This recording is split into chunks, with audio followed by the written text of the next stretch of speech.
Look, man, I did research and I looked up all my favorite characters from MVC2 and they all come out as trash.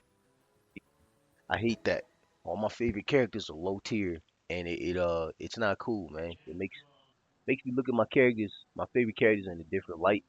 So what I did is I went through the entire roster for MVC2 and I just found all the low tier characters and I individually tweaked them to make them mid to high tier.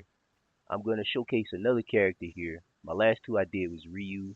Ryu had some fireball adjustments so that his fireballs don't look orthopedic. He had some animation tweaks so that he's not stubby anymore for his normals.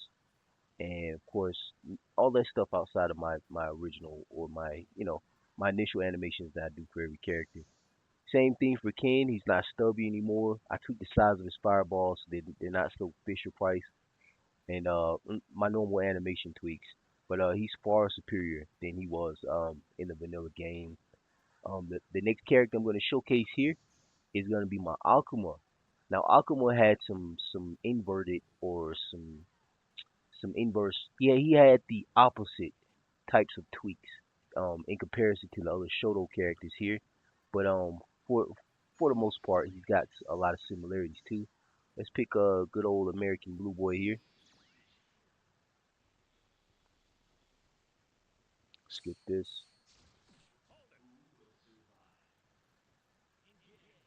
For the record, I have a filter that completely removes the pixelation. I hate pixel art. I'm not a fan of low resolution games. I hate counting squares. I'm not playing Tetris. But for you purists out there who actually prefer to have the low resolution, just for whatever nostalgic reason, I'm gonna turn it off so you guys can enjoy the low res graphics. Okay, so for Akuma, the tweaks that I made to his character, outside of the cosmetic stuff, which you can see here, he's got physics added to his clothes, his hair, he's got a blinking animation added to his eyes. Same thing for his crouch. He's got a fully animated crouch now, complete with the whole nine or the whole suite of physics and a blinking animation. He looks incredible now in my game, more reminiscent of really the types of animations in Street Fighter 3. But that's not important. Uh, the recent tweak that I made to this character, I discovered that he's considered. I don't think he's low tier. I think he's barely a mid tier character. So I made some very minute tweaks to him to make him superior, so that there's no doubt that Akuma, one of the fighting game's most iconic, legendary characters, well, he fits his name now.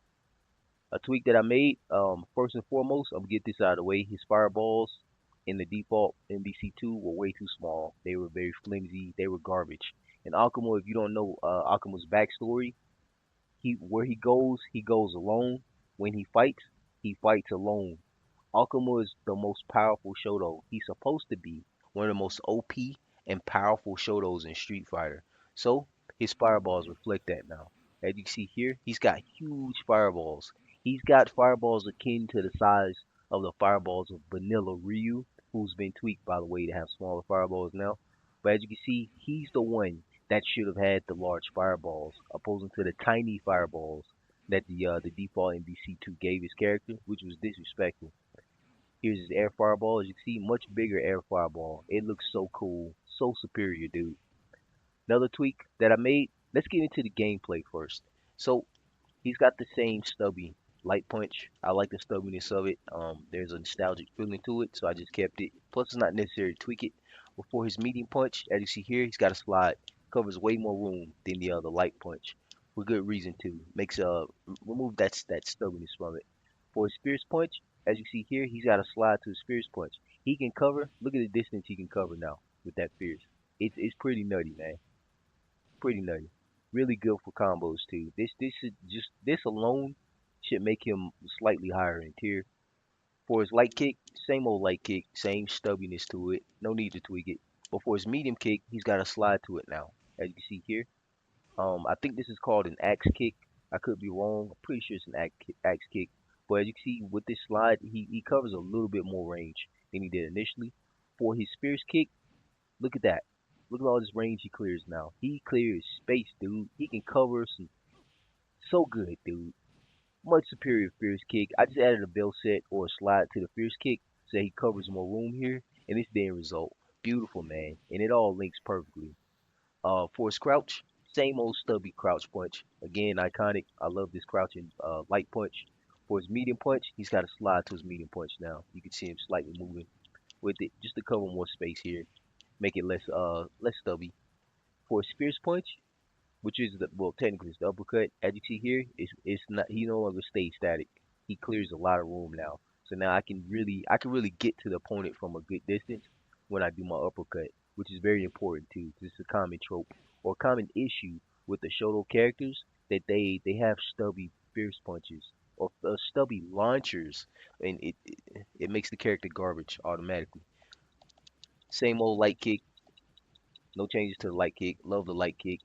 Same old medium kick. I love the medium kick. You can't see it because of the grass, but the medium kick has far more range than the initial light kick, and the same applies to the fierce. The fierce kick is very iconic. This spin kick has been in Street Fighter since like the beginning of Shoto characters in Street Fighter, so I no need to tweak it. Plus when playing with it in a combo, it's not really a big deal. It connects the way it is, and there's no issues with it. So yeah, overall these have been my tweaks, man. Way bigger fireballs. He's much scarier now. He clears a lot more room with his attack set now, and he should be more viable now as a competitive character. He's no longer a low tier character, and he's no longer up for debate as a low tier character. He's now mid to high tier without question. Another tweak that I made, and which is an odd one, was more cosmetic. When I hit start, see the screen shake? The screen shakes and there's a very loud stomping noise that you hear for the character. So cool. It really gets across the point that Akuma he's world shakingly powerful. Akuma is the most powerful Shoto, and it really gets that intimidation factor into his taunt now instead of the somewhat light footed ballerina stance that he did in the default game. Another thing that I tweaked was his hypers. For his initial I'm going to do his uppercut hyper here, and just pay attention to the start of a hyper. For the initial starting frame, when he gets into position for the uppercut, you'll see a screen shake and you'll hear a stomping noise. Again, to get across the intimidation of Akuma. There it goes. I'll do it again here. Just pay attention to the screen shake and listen. So good, dude. So good. It's so superior. For his other hyper, which is the shooting or his laser or I don't know what it's called, his stream shot hyper, I tweaked that too. It was much too flimsy, and it Akuma shouldn't have an equivalent anything to Ryu, so I increased the size. He's got a much bigger shooting hyper, more akin to Cyclops' visor or his eye laser. There's example there, and also before he does the shot. Watch the screen shake and listen to the sound of him stomping. So good, dude. One more time. And look at the size of this laser. This laser is so big. So superior. This is Akuma, dude. This feels like Akuma. This is what he's supposed to be. In regards to linking his combos, Akuma never had an issue with linking his combos. He's actually a combination of Ken and Ryu, in terms of his combo potential. So meaning he's better than both of them put together. So there's no need to tweak his combo potential. Akuma's always been like really, really amazing as a combo link in Shoto. So yeah, there's no need to tweak that. He's pretty much perfect in my opinion in regards to being able to do combos. Um, yeah, that's it, man. Hopefully you agree. This is a much more powerful, much more cooler looking Akuma than the default game. Another tweak that I made for the character too, which is the very first thing I did, was I increased his defense. Everyone knows Akuma is known as a glass cannon, which means he hits hard, but he can't take a hit, and that doesn't make sense. Akuma's whole shtick is he's the strongest Shoto. He should be able to, if not take at least a good a hit as Ryu and Ken, he should take a hit better. So I increased his defense. So now he's pretty normal with his defense now. So you don't have to worry about him getting beat up, and he's very strong. So yeah, these have been my tweaks for Akuma. For you people out there who like the filter, that's what it looks like with the filter on. So good, dude. So good. And Yeah, Akuma's no longer trash tier, man. He's now mid to high tier. Some of you guys might even consider this a god tier tweet. Who knows, man? But that's pretty much it. God bless. And throw some respect on my boy Akuma.